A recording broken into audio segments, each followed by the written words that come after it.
Chrysler PT Cruiser é um clássico, ainda mais conversível. É uma boa compra de usado? Quanto custa manter esse carro? É tudo que eu vou mostrar para vocês aqui nesse vídeo exclusivo do Autos TV.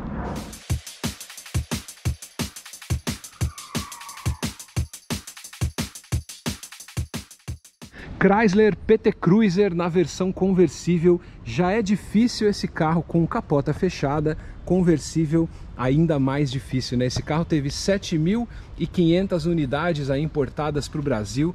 Foram mais de 1,5 milhão de unidades em 10 anos que esse carro viveu, né? Ele foi fabricado no México, vendido muito bem nos Estados Unidos, ó, embleminha clássico da Chrysler, porque esse carro é muito legal, é símbolo de uma era e, na verdade, a inspiração dele é toda retrô, né? Praticamente ele é um carro ali da década de 30, 40, com aquele estilo bicudo na frente, só que na época um carro moderno e aqui na configuração sem capota. Ele tinha 3 versões, tinha uma versão conversível, a versão fechada e até uma versão furgão nos Estados Unidos, né? Que era um panel van, né? Fechado, com só os 2 vidros aqui da frente e fez até um certo sucesso nos Estados Unidos. Plataforma dele do Chrysler Neon para os Estados Unidos, um carro compacto. Para nós aqui no Brasil, um carro médio, né? Mas com certeza para nós um carro premium. E essa dianteira do carro é que sempre fez muito sucesso na época de lançamento dele, né? Porque ele tem mesmo essa inspiração, né? O bico, como se fosse um carro da década de 40. Todos eles tinham esse estilo. Agora, de carro antigo, esse aqui era só o estilo, viu? Porque tudo nele era muito novo e bastante inovador para a época, né? Era um carro modular, um carro pequeno para os Estados Unidos, e ele tinha esse painel aqui também que misturava elementos novos e elementos antigos, né? Então o volante grandão, né? Com um diâmetro bem largo, bem amplo, o símbolo, né, da Chrysler. Hoje é Grupo Stellantis, que nem usa mais, né, o nome Chrysler já foi saindo de cena. Aqui a gente tem o painel que é no estilo antigo, né, com vários elementos digitais, e na época ele era um carro moderno. Chavezinha dele aqui com alarme, aperta 2 vezes, abre o porta-malas, né, com o símbolo da Chrysler. Vou ligar aqui para vocês verem, ó, os gráficos bem 2000, né, ano 2000. Tem aquele alertinha da chave, né? Quando você deixa a chave sem ligar o carro na ignição. As alavancas normais você conhece, esse carro tem controle de cruzeiro, né? O piloto automático. O painel dele estilo todo retão, né? Também como eram os carros da década de 40. Saídas de ar e esse charmoso reloginho aqui que é analógico, coisa de carro mais caro, né? Coisa de carro inglês com reloginho. Aqui uma curiosidade, quando você fecha a porta, você vai ali direto no vidro para baixar o vidro, mas não é. Isso é um trava e destrava. O vidro mesmo você sobe e baixa por aqui. Inclusive, ó, ele tem comando 1 toque, né? Se você quiser, você aperta aqui e aí você tem o comando 1 toque também, assim como o All Down. Para descer também é a mesma coisa, chama All Up e All Down. Os 4 comandos dos vidros estão aqui. O som dele com CD, que na época que ele foi lançado era uma coisa legal. Entrada auxiliar, não dá para atualizar e colocar uma multimídia, você vai ter que ficar com o CD mesmo. Aqui para abrir a capota eu vou mostrar para vocês. Regulagem de altura do farol, esse carro já tem controle de tração e estabilidade, ar-condicionado e esse grande console central bem fundo, bem baixo, porta-latas e garrafas. O americano tem que ter sempre o porta-latas e garrafas. O câmbio dele é automático, 4 marchas, ó, auto stick.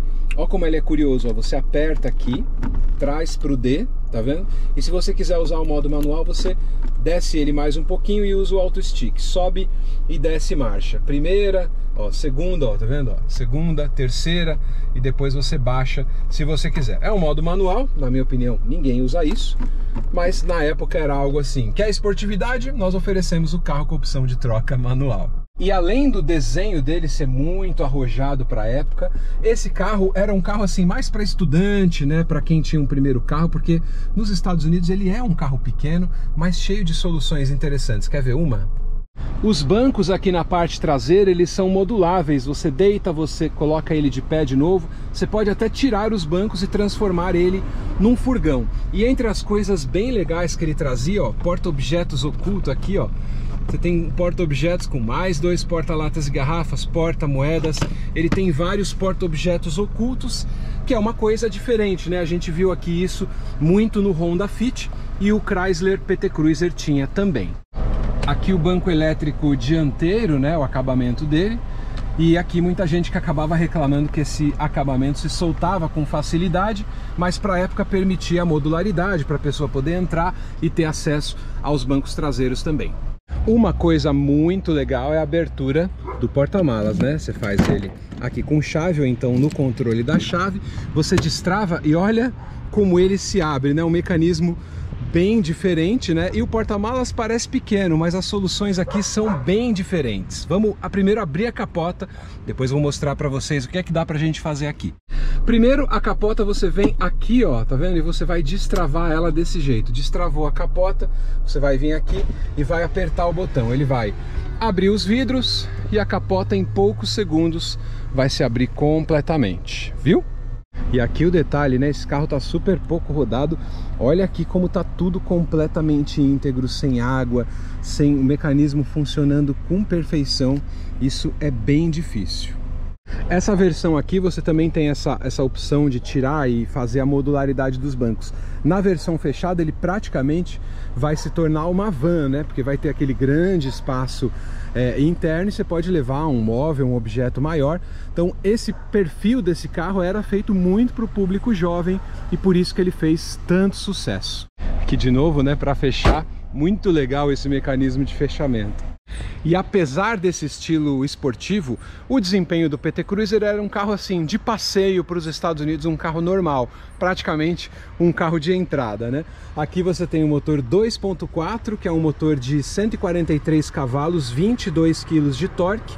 É um motor simples, né, de manutenção simples, o desempenho modesto porque ele é pesado, mais de 1.400 kg, é um carro bem pesado e tem umas soluções diferentes, né? Se você quiser, ó, você vai aqui, ó, bateria, por exemplo, né? A bateria você só tem acesso ao polo positivo, porque o motor ele é bem justo aqui no cofre do carro, fica meio difícil de trabalhar no carro.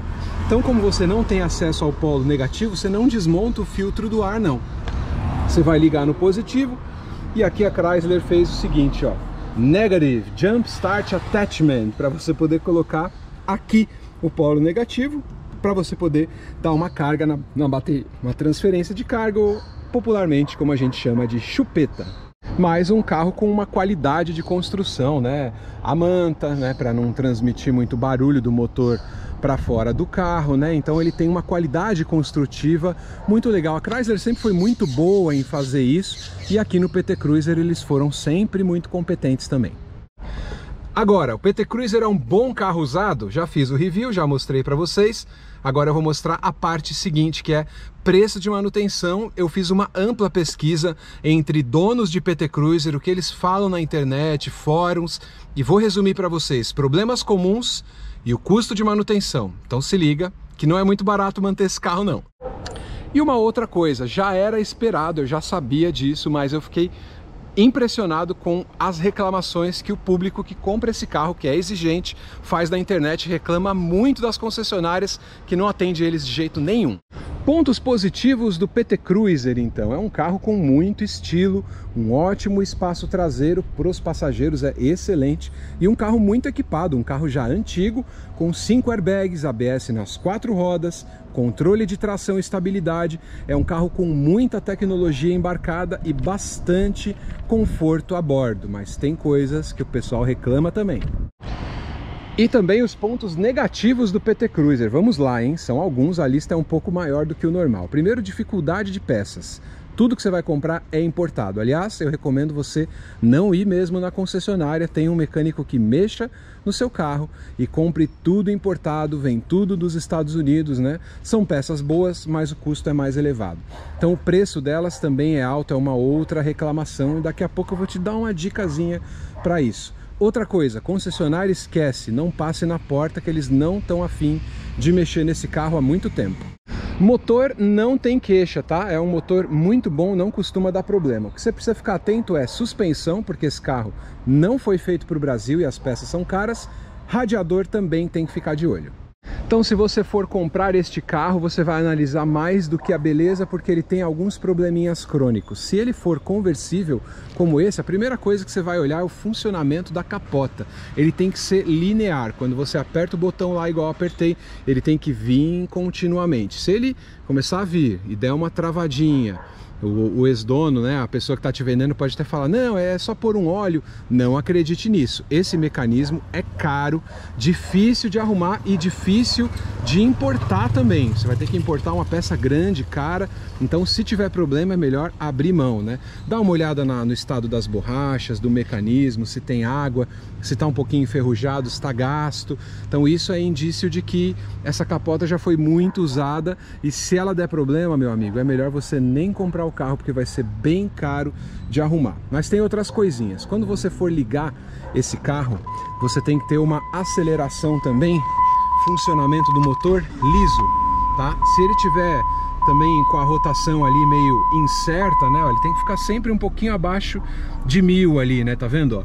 Mas se ele ficar vacilando um pouquinho, pode ser um problema crônico dele, que é sensor de fase. Outra coisa é a injeção, né? Esse carro não aceita a ignorância de colocar álcool com gasolina, gasolina ruim. Então, se ele tiver probleminha na aceleração, meio incerta, cuidado, você pode ter problemas, e é injeção eletrônica. Outro problema que muita gente reclama, e eu vi muito nos fóruns, inclusive nos Estados Unidos, essa base plástica aqui, ó, ela se desgasta com facilidade.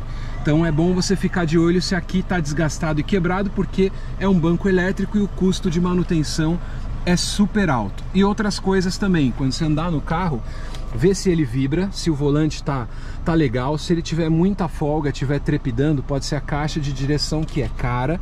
E também olhar a temperatura do radiador, né? Olhar ali a temperatura do motor, se ele andando, se ele está esquentando. É muito crônico, porque o Brasil é quente, e muita gente que compra esses carros sofre com isso. Isso é normal de carro americano. Não é cara a manutenção, mas são itens que você tem que ficar de olho, e vai além de olhar óleo, filtro, essas coisas bem básicas no PT Cruiser. E eu vou te convencer que não dá para você reparar esse carro em concessionária, né? Vou pegar um exemplo só, depois eu falo o preço de peças para vocês na sequência. Terminal de caixa, né, de direção, né? O terminal dele, que é uma coisa bem simples. Aqui no Brasil se chega a custar R$ 1.100 essa peça, nos Estados Unidos na faixa de $40, que dá R$180 mais ou menos. Então, primeira coisa, tenha um bom mecânico para mexer no seu PT Cruiser, alguém que esteja disposta a olhar, né, a ter atenção com o carro, dedicar tempo para ele, porque o que mais sofre aqui é suspensão e combustível. Então você está vendo aí coisas que se desgastam facilmente. Nos Estados Unidos não, né, que lá é tudo liso. Aqui no Brasil é terrível. Bucha, né, bucha é muito comum. Terminal de direção também é muito comum, você está vendo o preço. A parte das bandejas também é um desgaste mais acentuado no Brasil, e o preço eu estou pegando das importadoras aí de internet, só para você ter uma noção do custo das peças. No motor você vai dar aquela olhada básica, né, no nível do óleo, com o carro frio, né, nunca com o carro quente, o nível do fluido do radiador, se está muito baixo, se está ok, se está certo, e no aspecto geral você vai dar uma olhadinha também para ver se o carro não bateu, fazer o laudo cautelar. Isso aí é super comum. Agora, o que eu falei para vocês, né, sensor de fase, que é uma coisa meio crônica, né, meio complicada desse carro. Custo do sensor de fase para você, velas e cabos, também você está vendo que o custo é mais elevado. Bobina também é uma coisa que você tem que ficar atento ali, que tudo da parte de ignição, de alimentação é um pouquinho mais sensível, né, nesse carro. E também o custo de uma caixa de direção que não dá para você arrumar. Recondicionar também é meio complicado, uma caixa de direção é cara. E também o nível de desgaste do radiador. O radiador está aqui, então como ele sofre muito no Brasil, você vê se ele está bem encaixado, ó, igual esse aqui, ó, bem encaixado, não vazou fluido nenhuma vez, ele tem sensores aqui também. Então você fazer uma análise minuciosa disso vai te livrar de muito problema. Se o carro já superaqueceu, às vezes a pessoa pôs água comum, não colocou desmineralizada, isso acaba apresentando problema a longo prazo. O ideal de sistema de arrefecimento é tirar tudo, limpar o sistema e colocar o aditivo recomendado e fechar o sistema, porque não é bom ficar vazando água não. Custo elevado também de amortecedores, né? Amortecedor desse carro, claro que é o custo mais alto. O jogo do amortecedor tem mais, os batentes, todo o kit. E tudo isso que eu tô falando, é claro que não inclui a mão de obra. Então você tem que preparar o bolso, porque é um carro que é mais complicado de manter, apesar de muito estiloso. Olha, eu não tô nem aí, mas eu vou andar sem capota mesmo, porque é um carro com estilo desse.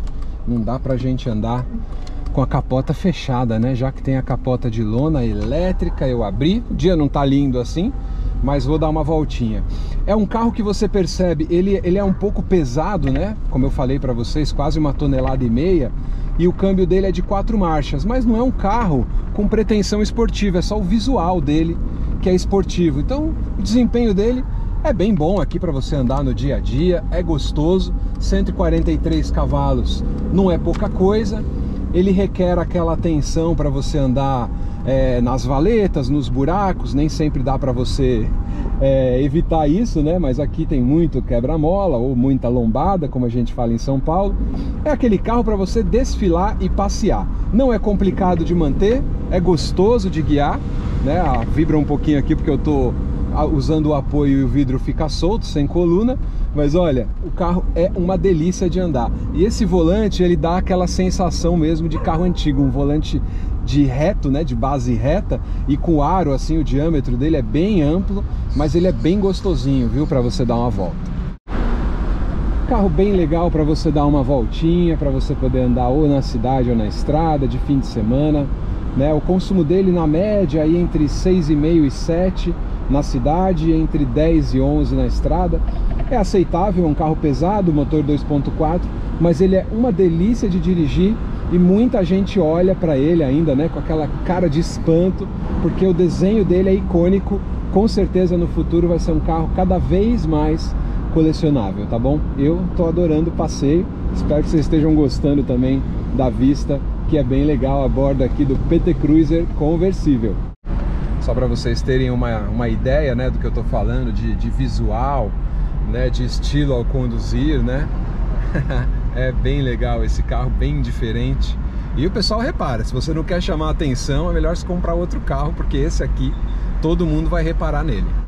Valeu, pessoal, obrigado, espero ter esclarecido as suas dúvidas. Esse é um carro raro, vieram poucas unidades para o Brasil e é um carro lindo, com muita identidade, mas tem que ter atenção a essa questão da manutenção. Espero que esse vídeo tenha sido útil para você. Se você gostou, por favor, me siga aqui no meu canal, deixe a sua opinião nos comentários e até o próximo vídeo. Valeu, tchau, tchau!